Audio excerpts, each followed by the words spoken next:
Hi everyone, my name is Shrey and I am from Shreyash Trading Corporation, Meerut, Uttar Pradesh. हम अपने channel पे आपको सारे इंटीरियर और एक्सटीरियर प्रोडक्ट्स के बारे में रिव्यू करते हैं और हम आपको बताते हैं कि ये प्रोडक्ट्स आप अपने इंटीरियर और एक्सटीरियर में कैसे इंस्टॉल कर सकते हैं, क्या क्या इसमें डिसएडवांटेज आते हैं और क्या इसकी ड्यूरेबिलिटी होती है। तो आज का टॉपिक होने वाला है हमारा ये प्रोडक्ट, जो कि काफ़ी वायरल प्रोडक्ट है और हर जगह आपको इंटीरियर्स में आजकल देखने के लिए मिलेगा। और ये अलग अलग थिकनेस में आपको मिलता है, 16 mm से लेके, आप इसमें चार्ट में ध्यान से देखेंगे तो बहुत छोटी सी इसमें एक mm है जो 16 mm है, और उधर से लेके आपको 65 mm तक ये मिलता है। 8 फीट इसकी लेंथ आती है। और ये वाइट कलर का जो प्रोडक्ट इतना सुंदर सा दिखने वाला है, इस प्रोडक्ट का नाम होता है फ्रेंच मोल्डिंग्स, जिसे आप वॉल मोल्डिंग्स भी कहते हैं। ये प्रोडक्ट काफ़ी इकोनॉमिकल प्राइस में होता है, काफ़ी बजट में आपकी एक वॉल को एक बहुत शानदार लुक दे सकता है। और अगर क्वालिटी की हम इसमें बात करें तो इसमें WPC भी आती है, चारकोल भी आती है, मतलब क्वालिटी इसमें डिफरेंट आपको मिल जाएगी। PVC मोल्डिंग्स भी इसमें एक थर्ड क्वालिटी आती है। ये प्रोडक्ट आप डायरेक्टली अपनी वॉल पे इंस्टॉल कर सकते हैं, केमिकल के थ्रू ये चिपक के इंस्टॉल हो जाता है। और ये रीपेंटेबल है, आप इसको किसी भी कलर का पेंट कर सकते हैं और बहुत ही लॉन्ग ड्यूरेबल प्रोडक्ट है। ऐसा नहीं है कि मतलब साल 2 साल आपका चलेगा और उसके बाद ये ख़राब हो जाएगा या निकल के गिर जाएगा। मतलब अगर आप अच्छा एडहेसिव यूज़ करेंगे और अच्छी मोल्डिंग्स यूज़ करेंगे तो ये सालों साल 25 साल भी कहीं नहीं जाने वाली है आपकी।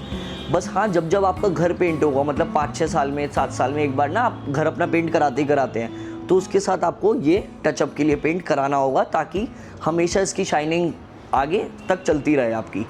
अब बात करते हैं इसके डिज़ाइंस की। तो ये 8 फीट की लेंथ है, मतलब इतना लंबा लेंथ आता है। तो इसे काट के आप स्क्वायर भी बना सकते हैं, रेक्टेंगल भी बना सकते हैं, मतलब काफ़ी सारी शेप्स इसमें बन सकती हैं। ऐसा नहीं है कि ये कटिंग करके आप इंस्टॉल नहीं कर सकते। प्लस जब ये आप इंस्टॉल कर लेते हैं तो इसमें एक पैटर्न और बनता है कि जैसे आपने बॉक्सेस बना लिए, उसके बीच में आपने कस्टमाइज वॉलपेपर लगा लिया, या ऑलरेडी जो मार्केट में वॉलपेपर्स आते हैं वो आप इस पर इंस्टॉल कर सकते हैं, ताकि इसका लुक और ज़्यादा अच्छा हो जाए। साथ ही साथ इसमें मोल्डिंग्स में कॉर्नर्स जो होते हैं, मतलब लेफ़्ट और राइट इसके बॉक्सेस होते हैं, उसमें काफ़ी सारे लोग लाइट्स भी लगाते हैं, जिससे इसकी मतलब इंटीरियर की अगर वॉल की बात करें तो और ज़्यादा सुंदर इसका इंटीरियर हो जाता है लाइट से। मतलब लाइट्स एक बहुत ज़्यादा स्पेशल पार्ट होता है किसी भी इंटीरियर का। तो हम भी यही अपने क्लाइंट्स को सजेस्ट करते हैं कि अब लाइट्स का कॉम्बिनेशन इस मोल्डिंग्स में बिल्कुल लें। अब बात करते हैं कि इसको हम कहाँ नहीं लगा सकते हैं, क्योंकि मैंने अभी तक आपको वीडियो में बताया कि कहाँ ये लग सकता है। अब ये जहाँ नहीं लग सकता वो है आपकी सीलन वाली वॉल, मतलब जिसे सीपेज वॉल भी कहते हैं। तो सीलन वाली वॉल पे आप ये डायरेक्टली नहीं इंस्टॉल कर सकते, क्योंकि ये केमिकल और एडेसिव के थ्रू पेस्ट करके इंस्टॉल होता है। तो अगर आप उसको पेस्ट करेंगे तो सीलन जो होता है वो मॉइस्चर छोड़ता है, जिस वजह से ये निकल के गिर जाएगा। अब इसका ऑल्टरनेट ये है कि आप उस पर पहले WPC बोर्ड इंस्टॉल करें, देन उसके ऊपर ये मोल्डिंग इंस्टॉल करें। और अगर आप इस प्रोसेस के साथ इसको लगाते हैं तो सीलन वाली वॉल पे भी ये 25 से 30 साल कहीं नहीं जाने वाला है और आपकी वॉल को एक बहुत ही कम प्राइस में बहुत शानदार लुक दे सकता है। ये प्रोडक्ट बहुत ईजी टू कैरी है। पैन इंडिया आप कहीं से भी इसे ऑर्डर कर सकते हैं हमारे व्हाट्सएप नंबर पे कॉल या मैसेज करके, और इसका पूरा स्टॉक आपको हमारे पास स्टोर में मिलेगा।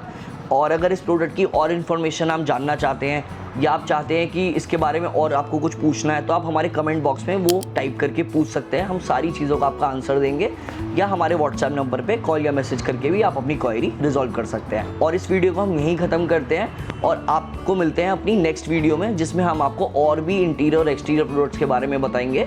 तो हमारे चैनल को आज ही सब्सक्राइब करें, ताकि आप इस तरह के और भी प्रोडक्ट्स आगे भी देख पाएँ।